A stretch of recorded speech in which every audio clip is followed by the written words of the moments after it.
तो अगर आपके पास ये क्वेश्चन है, पॉलिनोमियल्स का है, if x upon y plus y upon x is equal to 1, what is the value of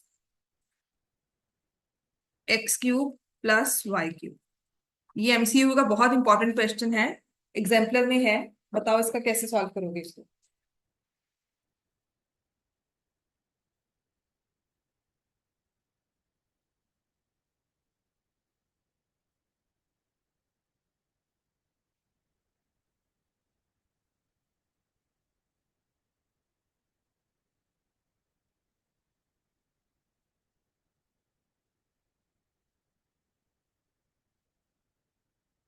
आपके ना ये वाला जो हमारा चैप्टर नंबर 6 है, इसमें will try and cover your exemplar as well. थोड़े बहुत क्वेश्चंस ना एग्जाम्पलर से भी करेंगे, तो कल से अपने एग्जाम्पलर साथ लेके चलना कि उसमें से भी क्वेश्चंस पूछ लेते हैं। तो साथ के साथ करके इसको भी खत्म कर लेंगे, लाइन्स एंड एंगल्स। उसके बाद जो हमारा चैप्टर रहता होगा ट्रायंगल्स का, ठीक है। रखूंगी, पर मुझे पहले एक बार ज्योमेट्री स्टार्ट करवा के ना लाइंस एंड एंगल्स कम से कम पूरा करने थे। पेपर में आना है अभी।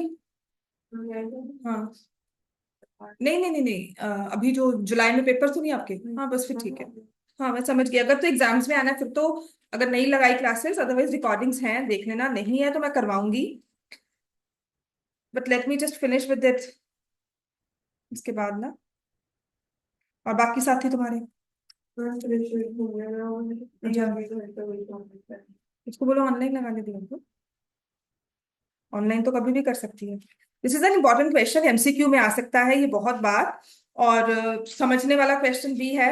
इसमें कुछ नहीं करना है, इसके दो दो तरह के क्वेश्चन है इसमें।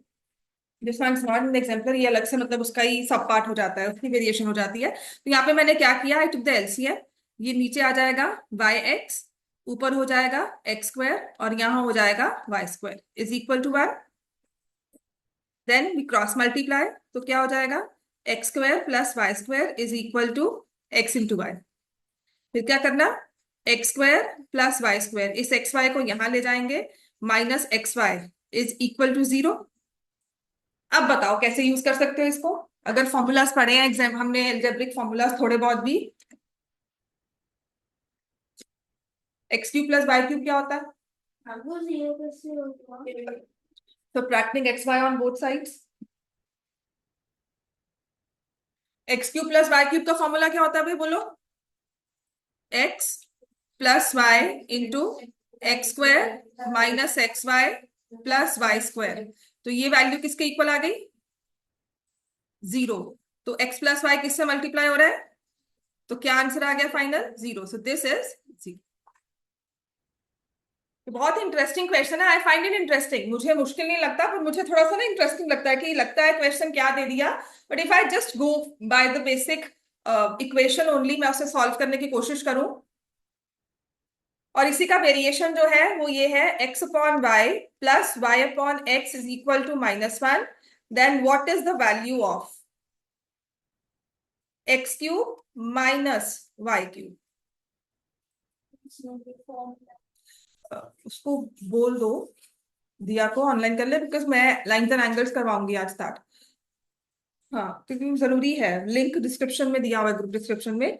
और वो वही रहता है, सेम रहता है, चेंज होगा तो मैं चेंज कर दूंगी। जिस टाइम मीटिंग में मुझे चेंज करनी पड़ेगी सेटिंग्स, अगर करनी होगी तो मैं कर दूंगी, तो I immediately update in the group. अब इसमें क्या करेंगे, सेम थिंग है। यहां पर भी आपने क्या करना है, देखो लिखा हुआ है x upon y plus y upon x is equal to -1। So you take x square plus y square upon x y is equal to -1। क्या हो जाएगा, x square plus y square is equal to minus x y. So x square plus y square plus x y equal to 0। और जब आप x cube minus y cube को factorize करते हो तो क्या होता है, x minus y, x square, y square plus x y, और ये 0 के इक्वल है तो ये 0 हो गया। तो x minus y multiplied by 0।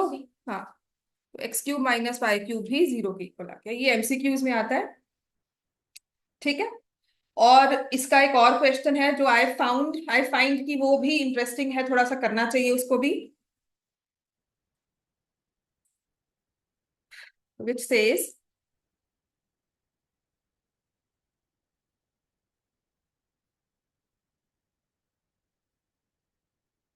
ये ना आपको मैंने फैक्टराइज करने के लिए दिया हुआ है, उसमें टेस्ट में दिया था, which was 25x² minus 1 plus 1 plus 5x का होल स्क्वायर। इसके फैक्टर्स निकालने, इसमें लिखा है one of the factors is, और ऑप्शंस आपको दिए हुए हैं देखो, which is 5 plus x, 5 minus x, 5x minus 1 and 10x। तो कहते हैं इसका एक फैक्टर आपको निकालना है, मैंने आपको टेस्ट में भी दिया था ये। क्या करोगे इसमें? इसमें कोई फॉर्मूला लगता है? a² माइनस b² लगाकर करो, क्या होगा? 5x plus 1 into 5x minus 1। What about this one? This is 1 plus 5x, तो इसको मैं ऐसे लिख सकती हूँ 5x प्लस 1, 5x प्लस 1, फिर क्या होगा? 5x प्लस 1 कॉमन हो गया। लिखो साथ साथ, देखा मत करो उसको। The moment you figured out, first time आपने बोला, उसके बाद ना देखा मत करो, उसे लिखा करो आप, so that you follow for the next steps. तो ये 5x माइनस 1 यहां लिख दिया, और यहां से प्लस 5x प्लस 1 आ गया, plus 1 minus 1 cancel, 10x into 5x plus 1। तो चारों में से कौन सा ऑप्शन मार्क करोगे? वन ऑफ द फैक्टर्स कहा गया है, A part, B part, C part या डी पार्ट? 10x मार्क करोगे ना? हाँ, बस यही इसका एक फैक्टर है। मतलब आपको ऐसा क्वेश्चन भी आ सकता है, फैक्टराइज करना है, तो आपने इस तरह से इसे फैक्टराइज कर दिया। समझ में आ गया? और एक डिफरेंट क्वेश्चन, ये बेटा 5x प्लस 1 और इसका 10x, मैंने उल्टा लिख दिया, ठीक है। अब एक और चीज है, कर दो ये रेस, ठीक है। उसके बाद नेक्स्ट हमारे पास है 49x² minus b is equal to 7x plus 1/2 into 7x minus 1/2। Find the value of b।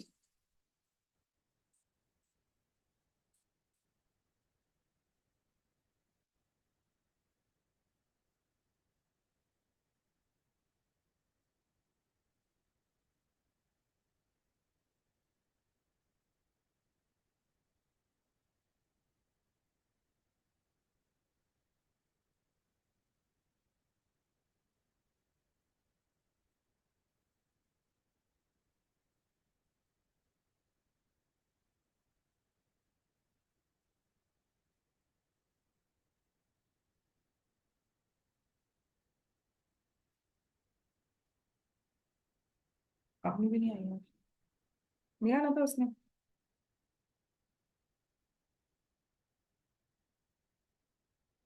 मेरे वाले बच्चे आपसे नहीं बात होते हैं।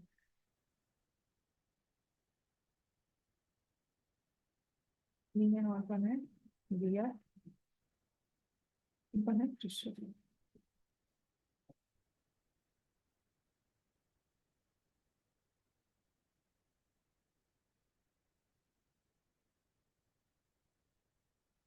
और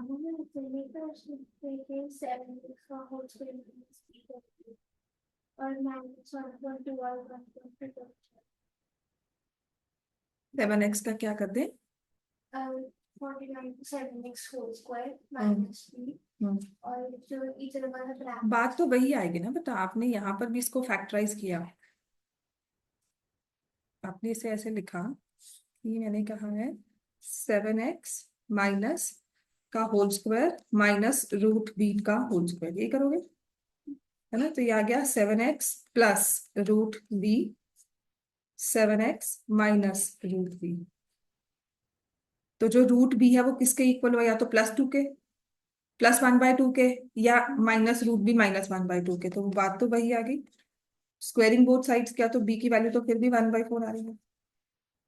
तो जहां वेरिएबल है उसकी जगह जहां नंबर्स हैं उनको ही हम अप्रोच करें, ठीक है।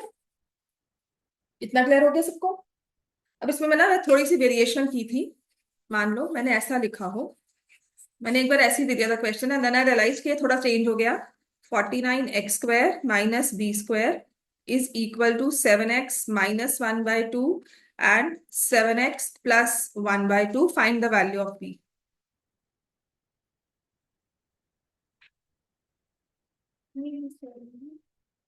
वहां पे b था, यहाँ पे b² दिया हुआ है, तो इसको तुम लिखोगे 7x प्लस b, इसकी 1/2, 7x plus B, 7x minus B, या फिर आप इसको लिख दोगे कि ये 49x² माइनस 1/4 है। तो यहां से b² की वैल्यू 1/4 आ गई, तो b की वैल्यू क्या लिखोगे आप? Plus minus 1/2। ठीक है, चांसेस कम ही है वैसे तो, b² अगर दिया हो तो ऑफकोर्स आपको पॉजिटिव वैल्यू कहा जाएगा, या दोनों में से कोई भी एक लिख देते हैं, प्लस की वैल्यू लिख देते हैं, तो मतलब मोस्ट ऑफ द टाइम 90% आपको मार्क्स मिल जाते हैं। इतना क्लियर हो गया? थोड़ा डिफरेंस है, वहां पे बी था, यहाँ b² है। तो अब हमें नेक्स्ट टॉपिक जो हमें स्टार्ट करना है ना, let's start with our lines and angles. बहुत इजी टॉपिक है, इंटरेस्टिंग भी है, ठीक है ना? थोड़ा सा हम इसको स्टडी कर लेते हैं बिकॉज दो एक्सरसाइजेस हैं, डजंट मेक सेंस हम टाइम वेस्ट करें। तो हमारे पास है अब चैप्टर 6, ठीक है? यूक्लिड्स, क्योंकि ना 2 दिन लगेंगे करने में यूक्लिड्स को, थ्योरी पार्ट ज्यादा है, तो अभी मिले हैं आज, राइट? तो उसमें मैं आपको बोर करूं, इससे अच्छा लाइंस एंड एंगल्स करेंगे। तो लाइंस एंड एंगल्स हमारी ज्योमेट्री ऑफिशियली स्टार्ट हो रही है। आपके जो चैप्टर्स अब तक हमने कवर किए हैं, that is chapter 1 number system. Please आपको जो वर्कशीट दी है, कोई एक्स्ट्रा बुक्स आपके पास है, साइड बाय साइड रिवाइज करते रहो, बिकॉज ज्योमेट्री के बाद ना एक नया सा हमारा वो चैप्टर था, मतलब नया सा एक पोर्शन शुरू हो जाता है जिसमें नंबर सिस्टम और पॉलिनोमियल्स, पीछे टेस्ट होंगे आगे जिनमें मैं इनको कवर करूंगी। चैप्टर 3, चैप्टर 4, ये कोऑर्डिनेट और लीनियर इक्वेशंस है, हमने ये सब कर लिया है। एक हमने चैप्टर 10 हीरॉन्स फॉर्मूला कर लिया है ना? थोड़ा बहुत रिवीजन सबकी, सभी चैप्टर्स की हो जाएगी, इतना हम कर चुके हैं ना कवर, ठीक है? तो अभी जो मेरा सितंबर तक का टारगेट है which his lines and angles, हद से हद ट्रायंगल्स हो जाएगा साथ में, विच इज कंपल्सरी, इतना तो होता है। स्टैट्स मैं कवर करवा दूंगी, बहुत इजी है, स्टैट्स को भी 2, 3 या 4 क्लासेस लगती हैं, इट्स ओवर। 5-6 टर्म्स करवानी होती है, देन फाइन हो जाता है। जो इसमें मेन आपका आता है which is quadrilaterals. Now some schools cover quadrilaterals, some schools do not in September test, ठीक है? तो वो डिपेंड करता है कौन सा स्कूल कवर करता है, यूजुअली आपके स्कूल ने लास्ट ईयर कवर किया था, ठीक है ना? तो अब सिर्फ एक कोशिश रखो, मैं आपको ये क्यों बता रही हूँ, this is a clear picture of what we need to do till September, ठीक है? प्लस पिछली रिवीजन भी करनी है। तो आप साइड बाय साइड जितने भी मैंने आपको क्वेश्चंस वर्कशीट्स दी हुई हैं, या कोई एक्स्ट्रा बुक्स आपके पास है, उसमें से आप रिवीजन करते रहो। वर्कशीट को ही 3 या 4 बार कर लो, क्लास नोट्स को 3 या 4 बार कर लो, आपको सच में किसी और चीज की जरूरत नहीं पड़ेगी, क्योंकि वो सब तरह के क्वेश्चंस को इंक्लूड कर रहा है। अपने क्लास नोट्स मत छोड़ना, ठीक है? और यूक्लिड्स जो है, हाँ वो भी करवाना है, यूक्लिड्स में से 2 या 3 नंबर का क्वेश्चन आता ही है, तो मैं आपको यूक्लिड्स भी करवाऊंगी। यूक्लिड्स को भी 2 क्लास, सबसे छोटे चैप्टर्स ये 2 है, और इनमें ना क्वेश्चंस एग्जाम्पलर में भी हैं, कुछ कुछ थोड़े से डिफिकल्ट आ जाते हैं, कुछ थोड़े बहुत इजी आ जाते हैं, ठीक है ना? और लिमिटेड नंबर ऑफ क्वेश्चन रट्टा मारना है आपको, राइट? चलो, अब आते हैं हमारा लाइंस एंड एंगल, सबसे पहला chapter of your geometry, chapter number 6। Very easy chapter, सबसे डिफिकल्ट वाली एक्सरसाइज, सबसे डिफिकल्ट क्वेश्चन डिलीट हो चुके हैं। 6.3 सबसे डिफिकल्ट मानते थे मैं उसको, क्योंकि उसमें 2 क्वेश्चन थे जो उसकी वेरिएशन थी, एक तो एग्जाम्पल था उसकी वेरिएशन थी, प्लस एक्सरसाइज का एक क्वेश्चन था जो लंबा चौड़ा था। वो बड़े आराम से हो गया, डिलीट ही हो गया, मतलब गया। ये चैप्टर में सच में अब कुछ नहीं है, 2 एक्सरसाइजेस। पहली बात तो ज्योमेट्री स्टार्ट कहां से होती है? With a point, then we form a line collection of points, ठीक है? Line has no end points, no definite length. फिर आती है लाइन सेगमेंट, लाइन सेगमेंट का ही पोर्शन होता है लाइन, यूक्लिड्स में सब कवर करेंगे, ये लाइन का पोर्शन होता है लाइन सेगमेंट, ठीक है?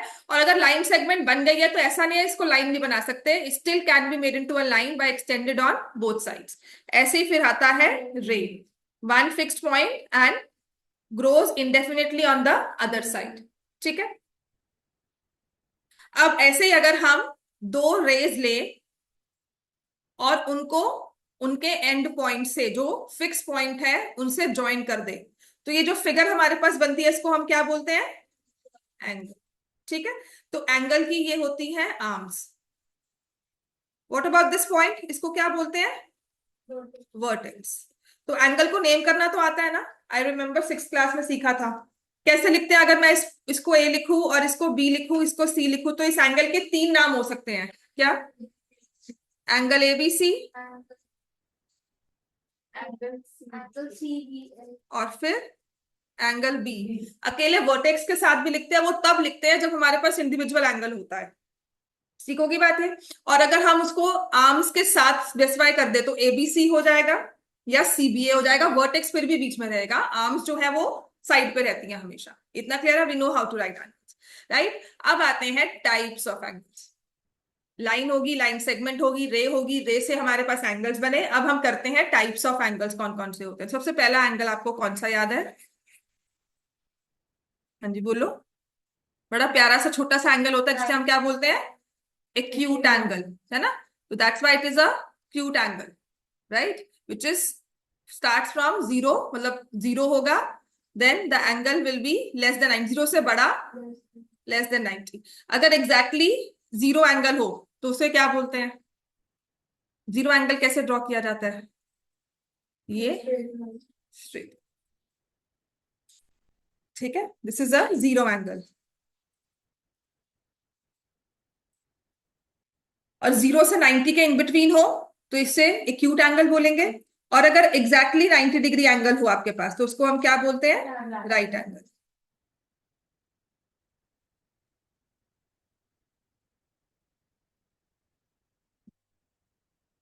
और 90 से बड़ा लेकिन 180 से छोटा तो क्या होता है? ऑब्ट्यूज।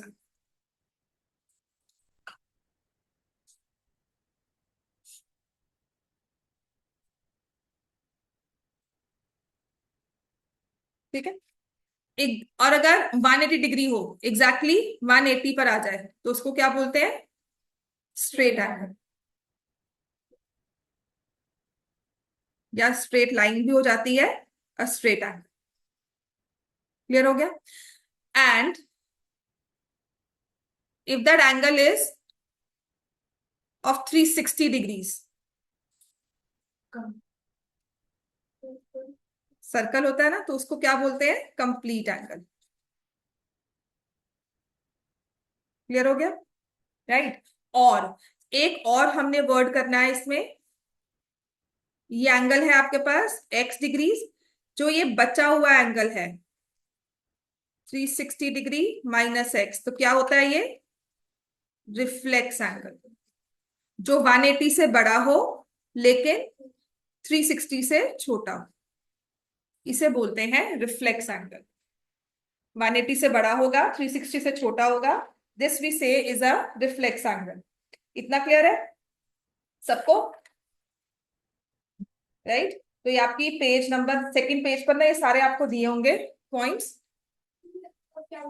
वो भी इम्पोर्टेंस जो मेन है, सिंपल सिंपल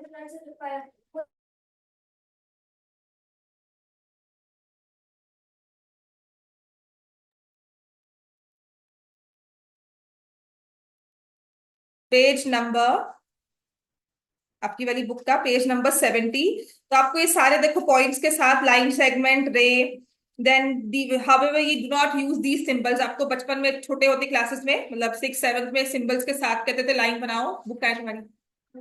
क्यों नहीं लगा रहा हो? उससे निकाल, फोन में निकाल।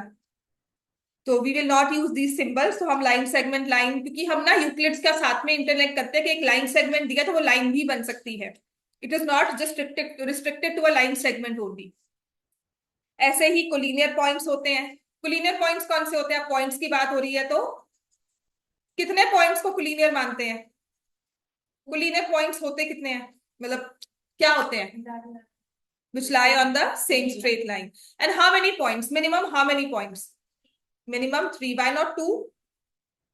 क्योंकि 2 पॉइंट्स कहीं भी ड्रॉ कर दो, उनसे एक स्ट्रेट लाइन बनेगी बनेगी। Any 2 points will always lie on a single line. लेकिन जब वो 3 पॉइंट्स बनकर हमारे एक सिंगल लाइन पे लाया करते हैं तो उन्हें हम बोलते हैं कोलिनियर पॉइंट्स। इफ 3 और मोर, तो minimum 3 points form collinear points. Clear हो गया इतना? Otherwise they are not, they are called non collinear. अगर 3 नॉन कोलिनियर पॉइंट्स हैं तो उनसे जो फिगर बनती है वो क्या होती है? ट्रायंगल।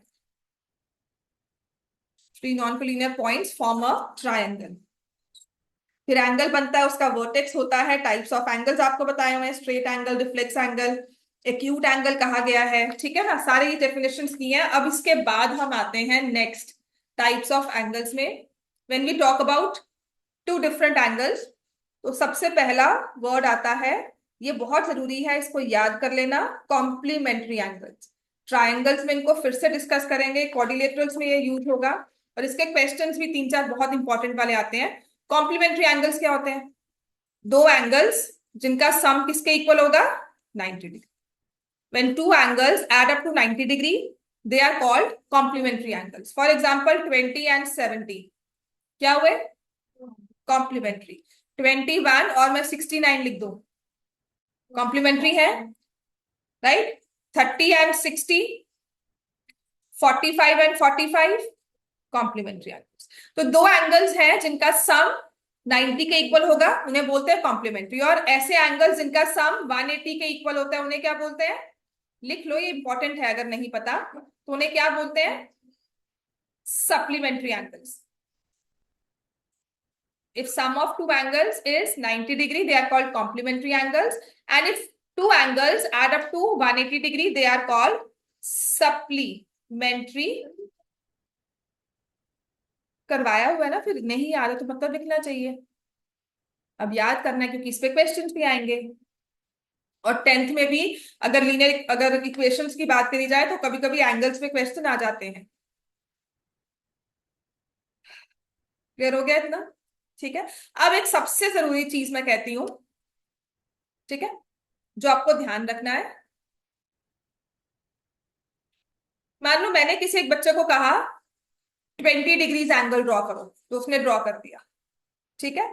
और किसी दूसरे बच्चे ने 70 डिग्री एंगल ड्रॉ कर दिया।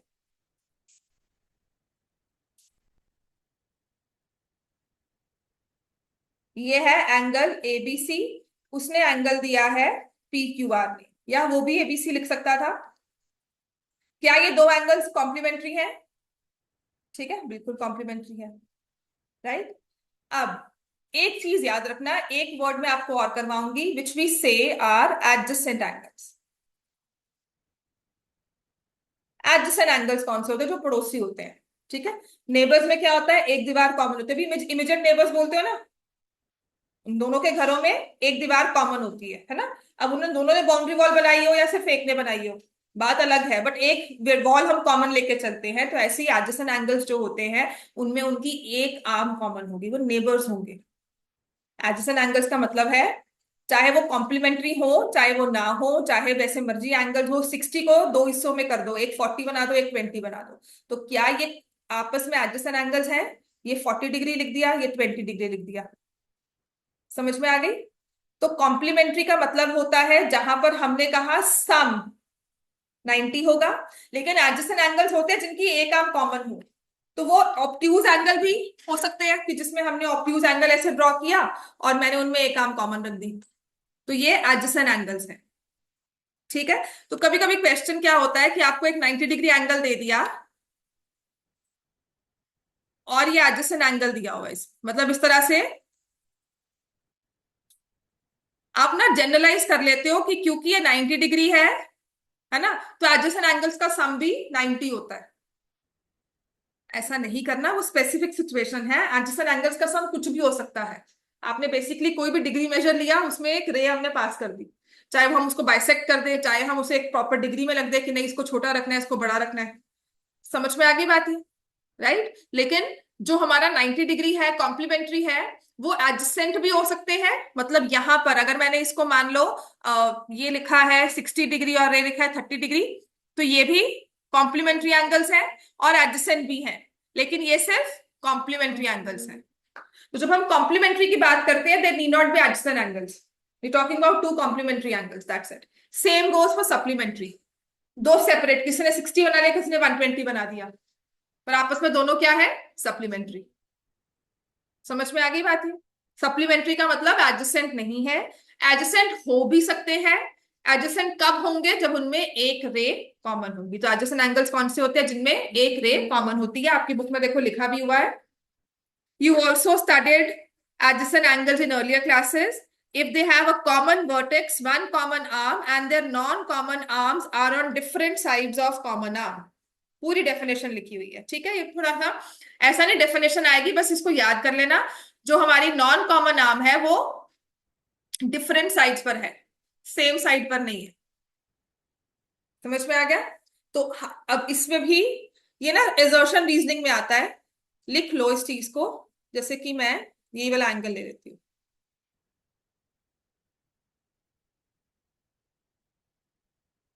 ये एंगल लिया ना, डिग्री मेजर को छोड़ दे, जैसे मर्जी, ऑब्ट्यूज भी हो सकता था, ठीक है।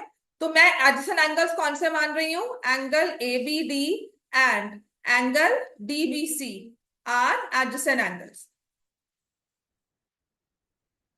Now can I say angle A B C and angle A B D are adjacent angles? बोल सकते हैं? ट्रू और फॉल्स? ये वाला एंगल और ये वाला एंगल एडजेसेंट है बिल्कुल, ठीक है। अब वो कहता है, कभी कभी असर्शन रीजनिंग में आता है कि एंगल एबीसी कंप्लीट और एंगल एबीडी ये भी एडजेसेंट है। क्यों? इनमें एक आर्म कॉमन है, वर्टेक्स भी सेम है। लेकिन जो नॉन कॉमन आर्म है, जैसे यहां पर बीडी और यहां पर बीसी, वो आइदर साइड नहीं है, वो दोनों एक ही साइड पर होगी। हाँ बिल्कुल, ठीक है। तभी डेफिनेशन यहाँ पे लिखवाई है। One common vertex, one common arm, और जो नॉन कॉमन आर्म है वो either side of common arm, ठीक है, on different sides of the common arm. Assertion reasoning में आता है, इसको पढ़ लेना और याद रख लेना, ठीक है। तो इसमें लिखा है ABC and ABD are not adjacent angles because their non common arms BD and BC lie on the same side of common arm BA। Book में लिखा भी हुआ है, दर्शन रीजनिंग में आता भी है।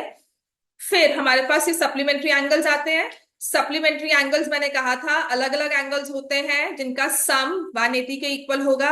ये एडजेसेंट हो जरूरी नहीं है, लेकिन अगर ये एडजेसेंट हो गए तो क्या होता है? ये स्ट्रेट लाइन हमने बनाई, मुझे पता है स्ट्रेट लाइन में एंगल जो है 180 डिग्री है।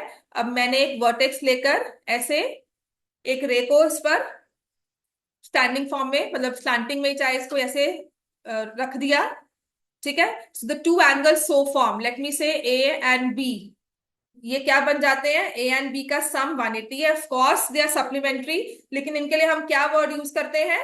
Linear pair. क्योंकि सप्लीमेंट्री ना एडजेसेंट हो जरूरी नहीं है। सप्लीमेंट्री मतलब सम, लीनियर मतलब कि एक लाइन पर दो एंगल्स, एक स्ट्रेट लाइन पर हमने दो एंगल्स की। समझ में आ गई बात? क्लियर है ये? ठीक है। तो लीनियर पेयर मतलब if non common arms B and B C form a line, तो उसने अपने बुक में बताया हुआ है कि वो एबीसी एक स्ट्रेट लाइन बन जाएगी, और फिर उसके ऊपर हमने कोई रे स्टैंडिंग में रख दी, तो ये दो एंगल्स जो बने इन्हें हम बोलते हैं लीनियर पेयर। यहाँ पे सप्लीमेंट्री नहीं लिखेंगे। अगर आपको स्ट्रेट लाइन पर एक या मल्टीपल रेज दिखती है ना, अब एक ले है तो पेयर कहा क्योंकि दो एंगल्स हैं। अब कभी कभी क्या होता है, ये रीजनिंग में लिख लो, पता क्या है, टीचर्स इन सब बातों के हाफ ऑफ नंबर काट लेते हैं। मैंने कभी डिटेल नहीं किया इसको, बट रियलाइज किया कि क्या होता है कि वहां पर आपने लीनियर पेयर लिख दिया, मैम ने नंबर काट लिया, ये तो पेयर थोड़ी बन रहा है। अब दो, एक रेस से तो दो एंगल्स बने, या मैंने कितनी रेस लगा दी? 3। कितने एंगल्स बन गए? इनका सम क्या होगा? 180। सम तो इनका 180 होगा, लेकिन ये चार एंगल बने हैं तो इनको हम पेयर नहीं बोल सकते। हालांकि बात वही है, सम 180 है, लीनियर ही है, मतलब लीनियर पेयर की तरह ही वो एक तरह से बिहेव कर रहे हैं। लेकिन रीजनिंग में angle 1 plus angle 2 plus angle 3 plus angle 4 is 180 degree, तो इसको हम लीनियर पेयर नहीं लिखेंगे। यहां पर आप लिखोगे A plus B is 180 degree because linear pair. समझ में आ गई बात ये? और यहां पर आप क्या लिखते हो रीजनिंग? एंगल्स लिखो ऑन अ स्ट्रेट लाइन।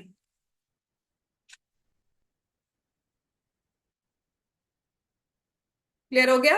अगर दो एंगल्स होंगे स्ट्रेट लाइन पर तो आप उसे लिखोगे लीनियर पेयर, और अगर बहुत सारे एंगल्स होंगे, मतलब दो से ज्यादा बन रहे होंगे, एक दो या दो से ज्यादा रेज बनाई होंगी, तो आप उन्हें लिखोगे angles on a straight line. Clear हो गया इतना? ये तो हमने बात की एंगल्स की सब तरह के। ठीक है।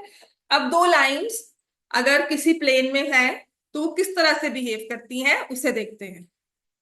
इतना सबने लिख लिया, रीजनिंग समझ में आ गई। Supplementary angles need not be adjacent angles, complementary angles need not be adjacent angles. ठीक है। और सप्लीमेंट्री का मतलब है सम दो एंगल्स का 180, मतलब एक अपनी जगह पे बैठा है, एक अपनी जगह पे बैठा है, ठीक है, पर उनका सम 180 है तो हमने कहा वो सप्लीमेंट्री है। राइट। दूसरी चीज जैसे कि ये क्वाड्रिलेटरल बनाया हमने, ये एंगल लिया 30 डिग्री और मैंने कहा ये एंगल 150 डिग्री है, तो इन दोनों एंगल्स को क्या बोलोगे? ऑपोजिट एंगल्स है। वो बात है, दोनों एंगल्स क्या है? Supplementary angles. समझ में आ गई बात? अब ये एडजेसेंट तो नहीं है ना, ऑपोजिट्स है पर सप्लीमेंट्री है। समझ में आ गई बात? ये यहां पर हम इन्हें एडजेसेंट नहीं लिखेंगे, angles on a straight line नहीं लिखेंगे, इन्हें लीनियर पेयर नहीं लिखेंगे, हालांकि सम वालिटी बना, लेकिन हम क्या कहेंगे? They are supplementary angles. Linear pair मतलब जब वो एक स्ट्रेट लाइन पर है, सम 180 है लेकिन वो स्ट्रेट लाइन पर है। समझ में आ गया? एडजेसेंट जब एक कॉमन नाम होगी और आइदर साइड पे नॉन कॉमन नाम। क्लियर हो गया इतना? ये ठीक है। अब आते हैं लाइंस। अब two lines in a plane, how do they behave? ठीक है।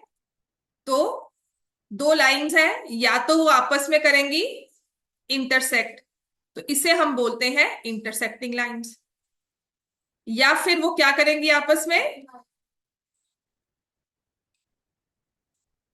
या फिर क्या होती है आपस में वो? Parallel lines. So what are parallel lines?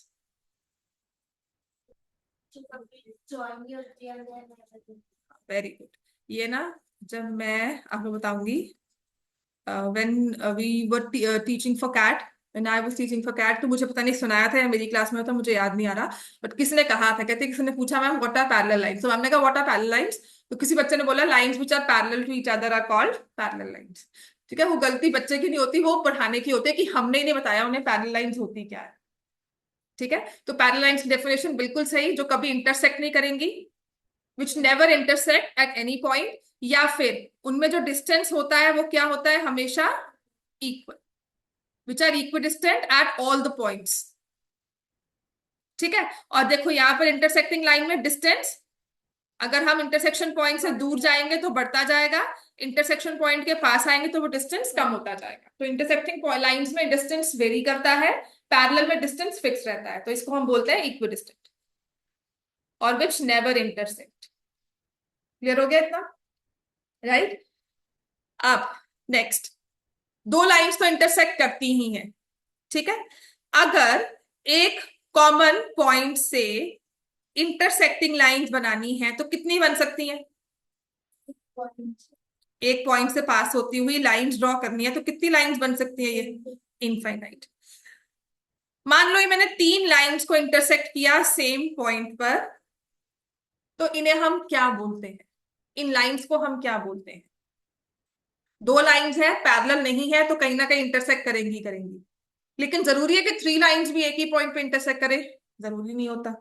लेकिन अगर थ्री लाइंस एक ही पॉइंट पे इंटरसेक्ट करती हैं तो उन्हें हम क्या बोलते हैं? जैसे कोलिनियर पॉइंट्स था ना, तो ऐसे ही इन्हें हम क्या बोलते हैं? कॉनकरेंट लाइंस। थ्री और more lines having the same intersection point.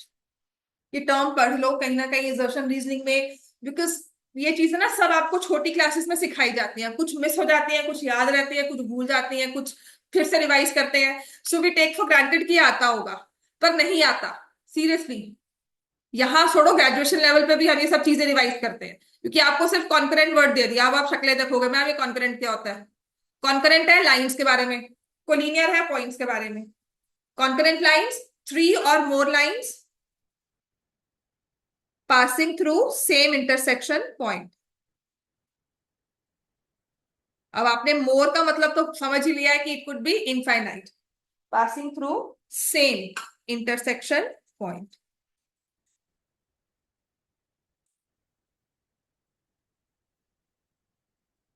Are called concurrent lines. Clear हो गया इतना सबको? ठीक है। अब आते हैं, ये हमने सारी आसपास की बातें की, अब आते हैं हमारे मेन मुद्दे पर, जो हमारा फर्स्ट क्वेश्चन है, या जो हमारे अब इस पेपर में आएगा भी। Spoke about linear pair of angles, ये सारा 180 डिग्री वाला भी हमने कर लिया। एडजेसेंट एंगल्स देखो, पेज नंबर 73, सेकेंड पार्ट अगर आप देखोगे ना, वहां पे एडजेसेंट एंगल्स लिखे हुए हैं उसने। So need not be complementary. देखो कॉम्प्लीमेंट्री भी उसने एडजेसेंट बनाए हैं, सप्लीमेंट्री भी एडजेसेंट बनाए हैं। और बाकी सेकंड और फोर्थ में दो एंगल्स है, एक ऑब्ट्यूज है, एक एक्यूट है, दोनों एक्यूट एंगल्स भी एडजेसेंट है। सेकंड पार्ट में 60 एंड 80, पेज नंबर 73। ठीक है, 60 and 80 adjacent angles, fourth part में 150 70 एडजेसेंट एंगल्स। क्लियर हो गया? ठीक है ना? तो ये सब चीजें ना आपके असर्शन रीजनिंग में आती है। सो अब एक चीज जो फॉलो करती है,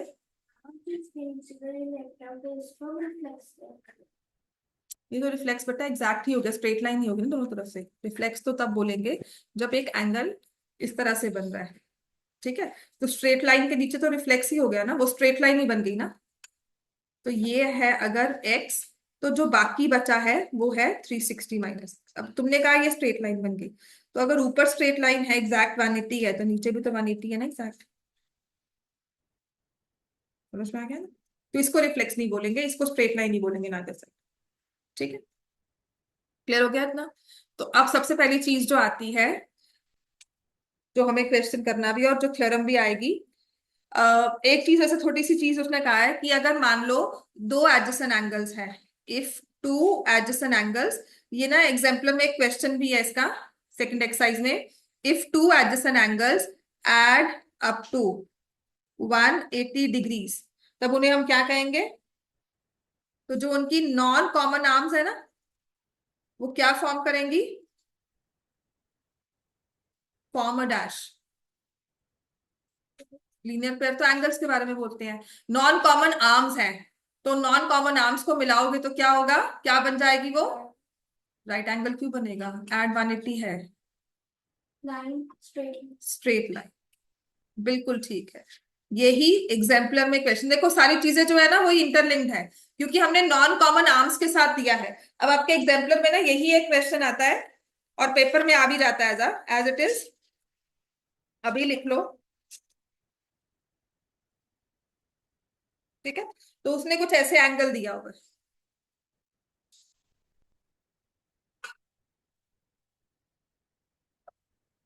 this is written as y, this is x, ये दिया हुआ है a b c और ये दिया हुआ है d। तो कहते हैं what should be the value of x plus y, what should be the value of x plus y so that abc lie on a straight line। abc lie on a straight line कह दें, या collinear points कह दें, या फिर इसको हम form a line कह दें। एबीसी को कोलिनियर करना है तो x प्लस वाई की वैल्यू क्या होनी चाहिए?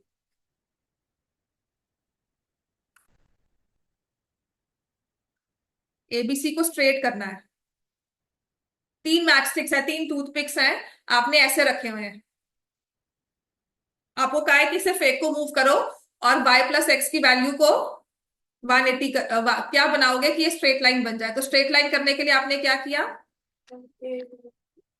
मैंने, अगर मुझसे ये होता है मूव, ये पूरा ही मूव होगा, ये वाली लाइन मैंने उठा ली ए बी, और इसको नीचे को शिफ्ट कर दिया, इसको ऐसे लेकर आ गई, इसकी मूवमेंट यही होगी। और कब स्ट्रेट लाइन बनेगी? जब ये पूरा एंगल ऐसे आ जाएगा। तो इसका मतलब x प्लस वाई किसके इक्वल होना चाहिए? 180 डिग्री। स्ट्रेट लाइन बनना है ना, तो स्ट्रेट लाइन पे एंगल कौन सा होता है? 180। ये दो एंगल्स है, जब दोनों एंगल्स मिलकर 180 सम बनाएंगे तो वो एक स्ट्रेट लाइन बन जाएगी। क्लियर होगी बात में? तो ये आपकी एग्जाम्पल का क्वेश्चन है, एज असर्शन रीजनिंग ये आ जाता है, या फिर as it is question paper में आया होगा ये।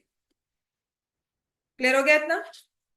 अब आते हैं हमारी सबसे पहला रूल जो हम करेंगे, और बहुत ही इजी है। क्लियर कर दो, कैनवस ये सारा लिख दिया?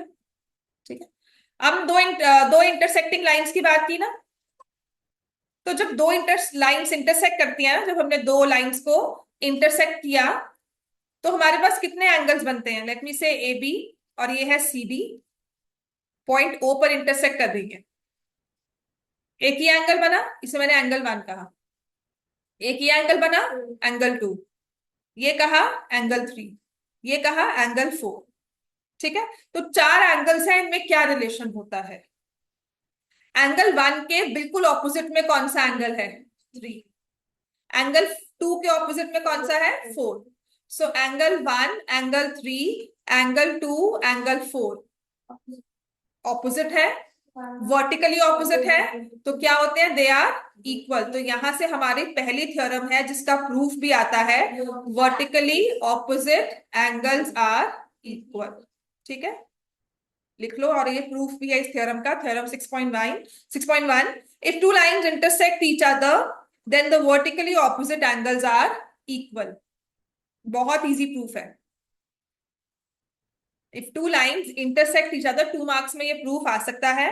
If two lines intersect each other then the vertically opposite angles are equal. तो हम इसे कैसे प्रूव करेंगे? बहुत ही इजी वे में। आपने ऐसे 2 लाइंस इंटरसेक्ट करवानी है, गिवन टू प्रूव लिखना है। कंस्ट्रक्शन इसमें कुछ नहीं होगी, ये ए और ये बी, यहां सी लिखा और डी। गिवन क्या है? क्या लिखोगे? क्या गिवन है आपको? क्या दिख रहा है? क्या है ये? ए बी क्या है? सी डी क्या है? सी डी क्या है? Straight line. कितनी स्ट्रेट लाइंस है? 2। तो 2 straight lines A B and C D क्या कर रही हैं? किस पॉइंट पर? हो गया ना? Intersect at point O. Prove क्या करना है? कि वर्टिकली ऑपोजिट एंगल्स इक्वल है। वो तो इंग्लिश हुई, मैथ्स में अगर हमें लिखना है तो क्या प्रूव करेंगे? कौन सा एंगल किसके इक्वल है? तो क्या प्रूव करना है?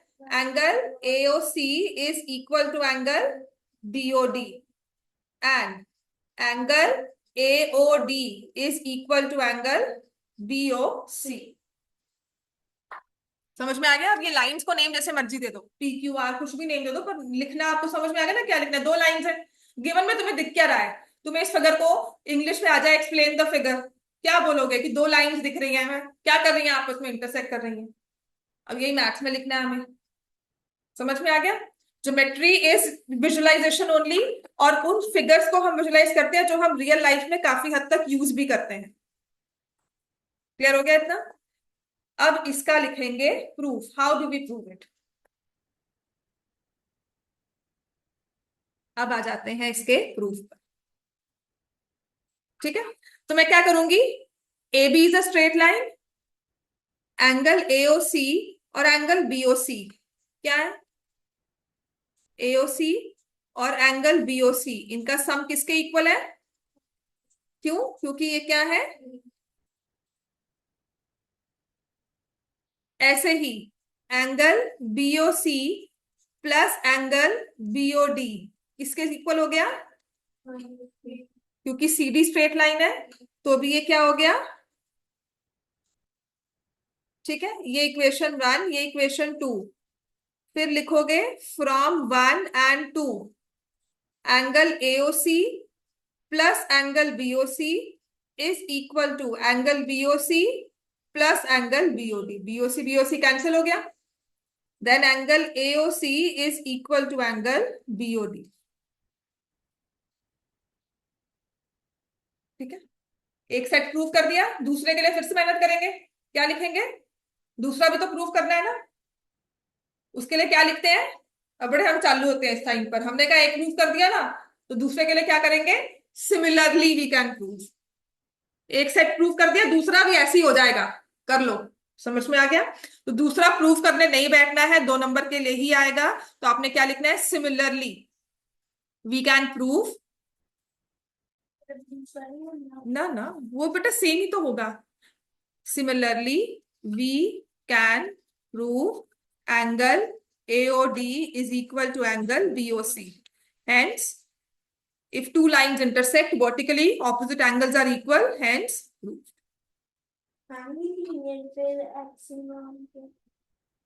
एक्सियम बेटा वो उसमें करेंगे, यूक्लिड थ्योरम में करेंगे, तो यूक्लिड चैप्टर 5 करेंगे। एक्सियम्स होते हैं, पोस्टुलेट्स होते हैं, थ्योरम्स होती हैं। ठीक है ना? तो ये सब चीजें आपको तब समझाऊंगी। वैसे आपने लीनियर पेयर लिखना है, हम उनको सबको एक तरह से यूज कर लेते हैं कि एक्सियम्स हैं, पोस्टुलेट्स हैं, थ्योरम्स हैं। जैसे कि एम अलग होता है, ऑब्जेक्टिव अलग होता है। अगर वो ना इंग्लिश डेफिनेशंस देखें, what is your aim in life, what is your objective, use interchangeably कर लेते हैं। अगर आप सिनोनिम्स देखोगे तो एम में ऑब्जेक्टिव भी आ जाएगा। पर डीप मीनिंग देखे तो उनके फर्क होता है। ठीक है, एम्बिशन क्या है, एम क्या है, ऑब्जेक्टिव क्या है, तो ये सारी चीजें डिफरेंट मीनिंग्स हैं। ऐसे मैथ्स में भी एग्जाम्स पोस्टुलेट्स बहुत डिफरेंट मीनिंग्स हो जाते हैं, बट हाँ हम इतनी डीपली आपको नहीं पढ़ाते। ठीक है, वो यूक्लिड्स में करेंगे। क्लियर हो गया इतना? क्लियर है? लिख लिया सबने? लिख लो, सबने वो लिख लिया? हो गया, वेरी गुड। अब यही क्वेश्चन है, पूरी एक थ्योरम है, आप यही यूज करने वाले हो एग्जाम्पल नंबर 1 में। चलो स्टार्ट करो। एग्जाम्पल 1।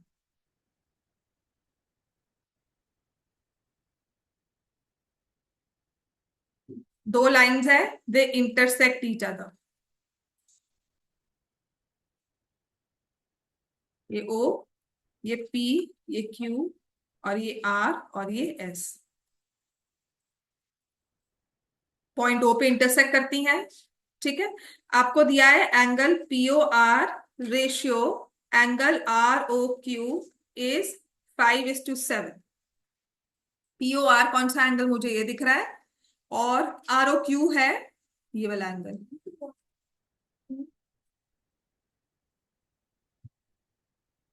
तो इनकी रेशियो दी हुई है 5:7। Find all the angles of the given figure. इसमें जितने भी एंगल्स बनते हैं उनकी वैल्यू निकालनी है। तो क्या करेंगे इसमें, लेट एंगल पीओ आर किसके इक्वल ले लोगे, रेशियो 5:7 दिया है तो किसके इक्वल लेंगे, 5x।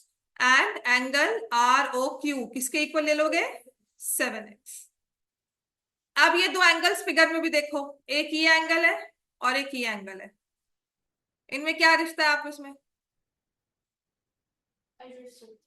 एडजेसेंट है। पर पी क्यू क्या दी हुई है लाइन देखो, पी क्यू क्या दी हुई है, स्ट्रेट लाइन दी हुई है। पीओ क्यू स्ट्रेट लाइन दी है, तो हम लिखेंगे angle PO R plus angle R O Q is equal to 180 degree, क्योंकि क्या है ये linear pair.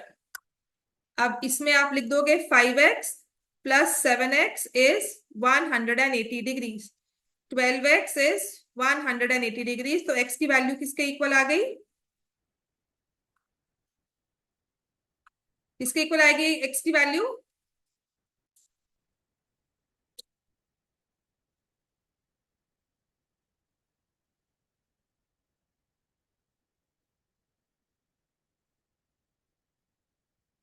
x will be equal to 15 degrees।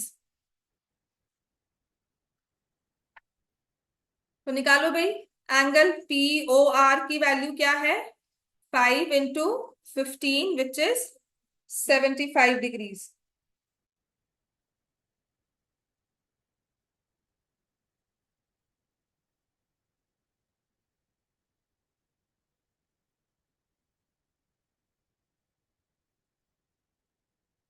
और उसके बाद एंगल आर ओ क्यू किसके इक्वल है, 7 into 15 डिग्रीज, 105 डिग्रीज। आपने तो दो एंगल्स निकाले हैं, ये 75 और ये 105। आपको बाकी दो भी एंगल निकालने को कहे हैं, तो आप क्या लिखोगे, angle S O Q is equal to angle PO R, and similarly angle R O Q is equal to angle PO S. और इसमें क्या लिखोगे, वर्टिकली ऑपोजिट। पता क्या होता है, छोटी सी बात है, नहीं लिखने के नंबर कट जाते हैं बस। ठीक है ना, वो तो पता ही है कि ये भी 75 है और ये भी 105 है, बस लिखना होगा। They are vertically opposite angles. इतना क्लियर है?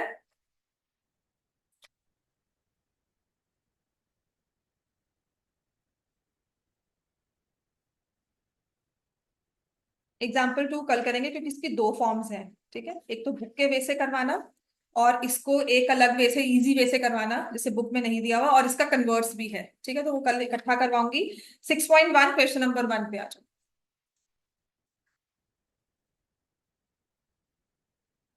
क्लियर कर दो ना, ये लिख लिया सबने, एक्सरसाइज 6.1 क्वेश्चन नंबर 1। चलो इसको पढ़ो।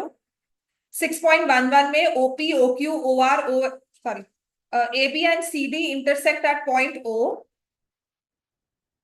दो लाइंस हैं, ये ऐसे ए बी स्ट्रेट लाइन बनाई हुई है, मतलब बिल्कुल स्लीपिंग में है, और सीडी को हल्का सा स्लांट दिया हुआ है, C D. They intersect at point O. अब ओ पॉइंट से एक रे ऐसे जा रही है, ओ ई, ये मुझे दिख रहा है। तो इसमें अगर गिवन लिखना है ना, कुछ नहीं समझ में आ रहा ना, तो जहां पर वो क्वेश्चन का प्रूफ से पहले वाला होता है ना, फाइंड से पहले वाला, सब लिख दो। Lines A B and C D intersect at O, angle AOC plus angle BOE is 70, angle BOD is 40। ठीक है, तो जरूरी चीज क्या है इसमें, A B and C D are straight lines, ये बहुत जरूरी है। फिर मुझे दिया हुआ है angle AOC plus angle BOE किसके इक्वल है, 70 डिग्री। एंगल बीओडी किसके इक्वल है, 40 डिग्री। ठीक है, तो फाइन करो इसमें, just give me a minute.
ठीक,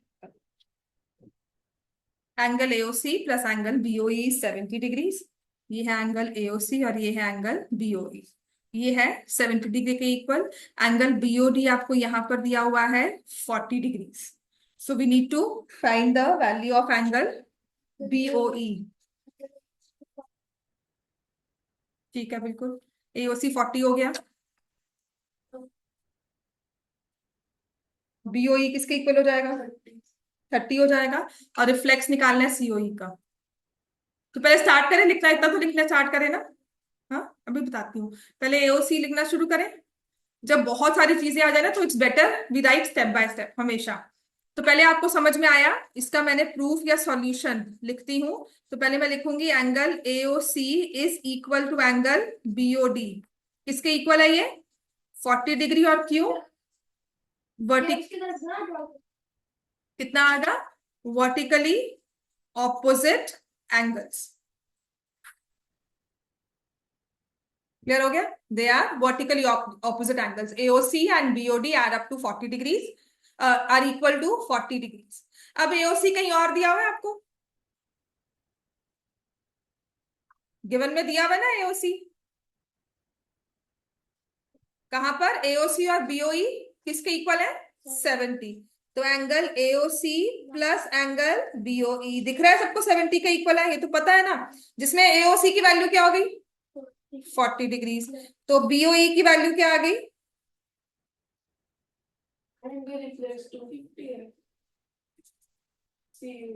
हम्म 250, यस, नहीं 250 क्योंकि सी में की 110 आएगी वैल्यू। 110 क्यों होगी? 130 यार क्योंकि वो 40 है और 50। टोटल 70 है, ठीक है ठीक हाँ है।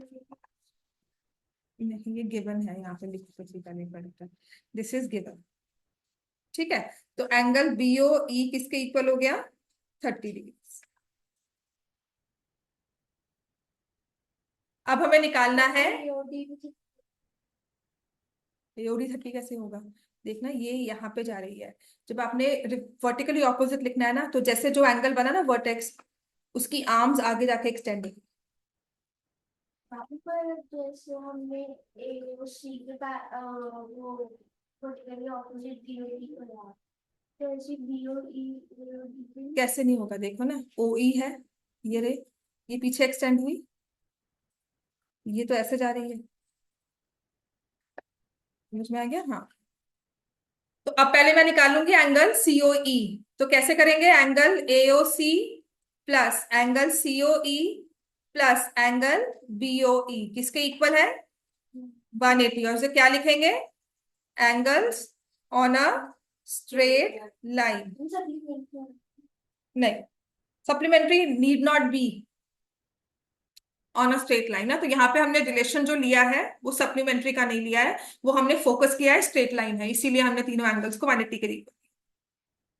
ठीक हो गया? तो एओसी है 40 डिग्री, सीओई हमें निकालना है, और एंगल बीओई मुझे दिया हुआ है 30 डिग्री, या वो सम भी आप यूज कर सकते हो। तो ये हमारे पास आ गया एंगल सीओई एज 110 डिग्री। मैं ये गिवन और ये वाला डिलीट कर रही हूँ, तो मेरे पास यहां से आ जाएगा angle COE as 180 minus 70 which is 110 degree. अब हमें निकालना है रिफ्लेक्स एंगल सीओई, तो क्या करेंगे? 360 degrees minus 360 degrees minus angle COE, तो जिसे आप लिखोगे 360 minus 110 which is 250 degree answer.